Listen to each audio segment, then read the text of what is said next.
Man, this is like going back in time for real. But this is the truth behind the beef with Daz versus Michel'le. You know, that Michel'le, Suge Knight, and Death Row. Now, as we look into this situation further, we're looking at the situation from the wrong point of view. We looking at it as whoever's talking, that's who we believe. And that's how the situations normally play out. I go over all the elements in the story and then let people make their own decision as to what's what. Okay, when Daz first came over, he came in basically a package deal with Snoop. Him and Corrupt, the dog pound. Once Corrupt left, Corrupt was the first one to leave ship. When Corrupt left and went over to the East Coast, he was unhappy about some money. Naturally, they always about some money and everything else, and they got into it with Pac, and he was like, you know what, man, F this, I'm gone. I'm going with my baby, I'm moving, I sold my dogs, I'm gone. So Corrupt left. Daz was like, man, you know what? I might be leaving too because there's some bull. He got into it with Suge a couple of times. They have arguments and what have you. They used to always play fight and wrestle and do all that stuff. Now, once that's said and done, nobody's really going nowhere, basically, until Pac. Once Pac died, that's when everybody's like maneuvering and it's like it's time to go. Corrupt already that left before that even happened. So he's already in Philly. Now, you got you got Dre and you got Dre was already gone. Dre shook the spot. So Dre was gone. I think did Corrupt leave before Dre left? I think, yeah, Dre left, then Corrupt. My fault. Dre was gone, Corrupt gone.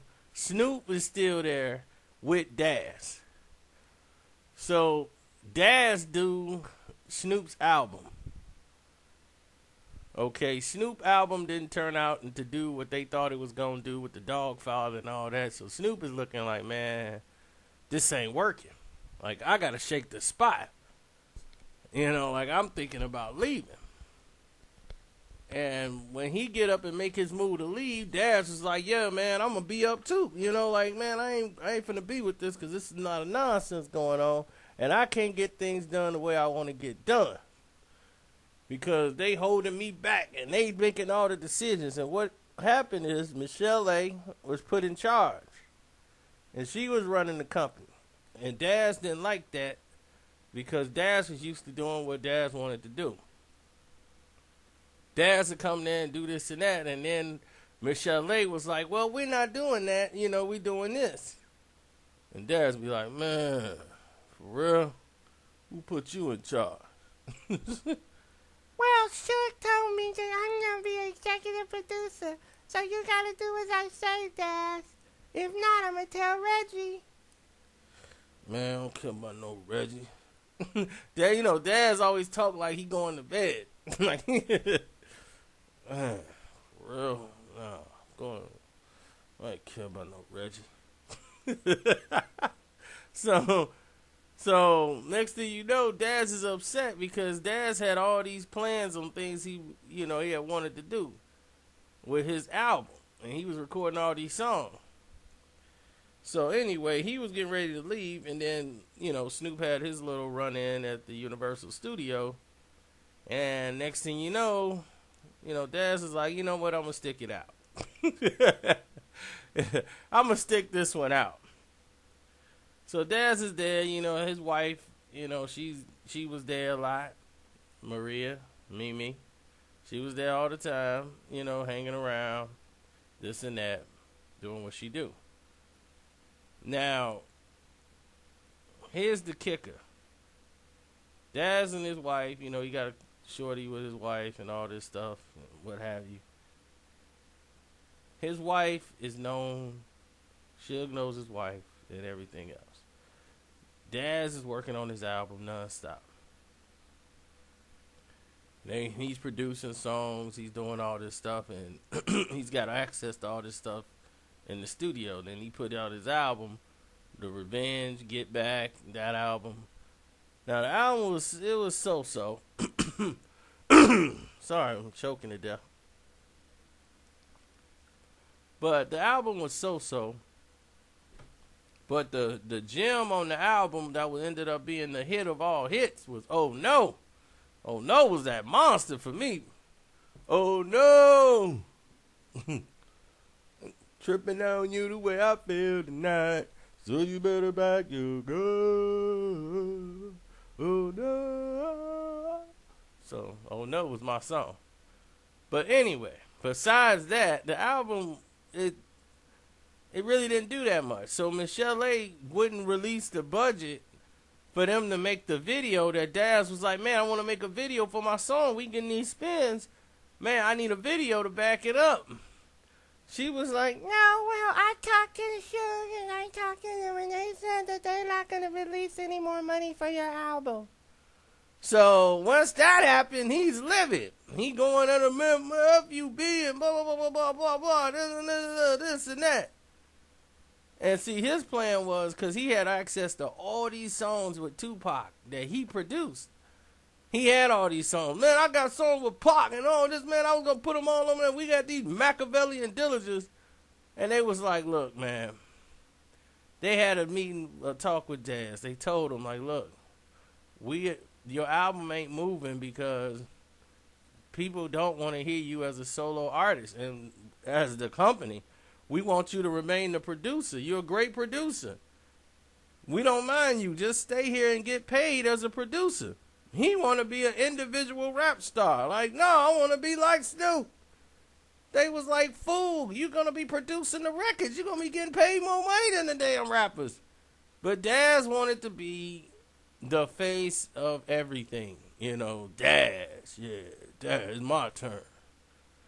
So once he saw this wasn't finna go that way, and then they was like, you know what? Tell him to send me the Tupac reels, because this dude talking about he finna put out some Machiavellian diligence 1 through 4, volume 4. We ain't finna let him screw up Tupac's music. Tell him to send me the reels. So Daz sent them fake reels and then sent them all over. And then he got the real reels, and he took them to his own. And he left and never came back. This ignited a whole big mess. Because now he got all Tupac reels. All the songs he didn't did with Tupac, and probably songs he didn't do with Tupac, he got copies of. So, Daz's wife allegedly gets a call. She's in contact with Suge. And then she goes ahead and makes a move to go ahead and get the reels. They tell her where the reels were, and she brought them back to death row. They told her what the reels were while Daz was asleep or gone somewhere. She got the reels, loaded them up, and brought them back to death row. And they gave her a check for like $70,000.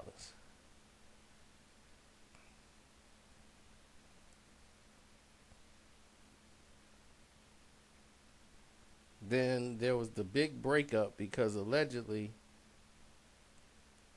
she was involved with Suge, and Suge was claiming Spank was his son and all this stuff. Even though Suge never said this, his affiliates did. It was on the song called Y'all Hoes by The Row, which is on YouTube. You can play that and listen to it. And allegedly, Daz asked for a paternity suit No one to get a paternity test, and then he immediately filed for divorce. Not to say that that's not his child. This allegedly is what happened in the situation. And the songs that he had, the ones that he was giving out to 50 Cent and everybody else, and those, he has some songs already on some type of PC guy, but he ain't got all the songs that he had before, because Death Row got the hold of those back, and you've been hearing them over the past few years. Other than that, he would have been releasing those Machiavellian Diligence. So now, for what he has, he's just going to sell those verses and make money off of them. Some he might have on this new Tupac album that's coming out. But that's what this beef is really about with Michel'le. That's why he's still holding this grudge with Michel'le. He won a $25 million lawsuit against Death Row, too. You know, so he didn't collect that money. Of course, he didn't get $25 million. But he should be okay. Meaning, like, he got something out of the deal. And then, you know, he could produce, and he did get money for it, for the songs and some of the work he did. Like, he did Doggy Style, the whole Snoop album, but Dre got album credits for it. And they talked Daz out of it because he was mad Dre was getting all the credit. And him and Dre went in there, had a talk, and they cut him some checks or whatever, like, we gonna pay you for the, you know, the songs. And then he was like, all right. So they went and paid him for the songs. And whatever money it was, of course it wasn't a nickel compared to the amount of money Doggy Style brought in. So, you know, poor business decisions, but they were children at the time.